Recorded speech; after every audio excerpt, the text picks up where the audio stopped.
పిలుస్తూ రైట్, వదులుతూ సెంటర్, పిలుస్తూ లెఫ్ట్, వదులుతూ సెంటర్, పీలుస్తూ వదులుతూ, పీలుస్తూ వదులుతూ వాపస్ లేచి నిలబడతాం.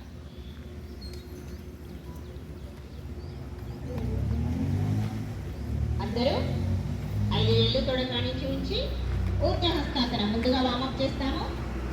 పీలుస్తూ తలపైన బ్యాక్ టు బ్యాక్ చేతులు కలుపుతాం. వదులుతూ అంతే స్లోగా డౌన్. పీలుస్తూ వదులుతూ, పీలుస్తూ శ్వాస పడి వదులు. ఇప్పుడు అదేవిధంగా తాడాసనం చేస్తాము. తాడాసనంలో కేవలం వదులుతూ వాపస్. పాదాల మధ్య 1/2 మీటర్ దూరం. ఇప్పుడు కటి చక్ర చేస్తాము. ఈ ఆసనం చేస్తే ఏమైతుంది తెలుసా? నడుము సన్నగా అవుతుంది. సన్నటి నడుము అంటే ఇష్టం ఉండదు లేరు ఉండరా చేయెత్తండి. అయ్యో నేను అరెత్తుతారా అనుకుంటాను. కేవలం నడుము పై భాగాన్ని మాత్రమే తిప్పుతాము. కింది భాగం స్థిరంగా ఉంటుంది.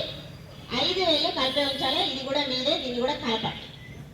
పీలుస్తూ రైట్, వదులుతూ సెంటర్, పీలుస్తూ లెఫ్ట్, వదులుతూ సెంటర్, పీలుస్తూ. ఆసనాలు చేస్తాము. ముందుగా ఫస్ట్ వామప్ అయిపోయిన తర్వాత ఏం చేయాలి? టోటల్ బాడీ వర్కౌట్ సూర్య నమస్కారం. కాళ్ళు పాదాలు అందరూ కలిపి ఉంచండి. పాదాల మధ్య చీమ కూడా దూరకూడదు. లైన్ లెంత్తో చక్కగా ప్రసన్న వదనంతో సర్వాంగ సంపూర్ణ వికాసం కోసం సూర్య నమస్కారం. అందరూ కళ్ళు మూసుకొని ప్రసన్న వదనంతో భగవన్ నామ స్మరణతో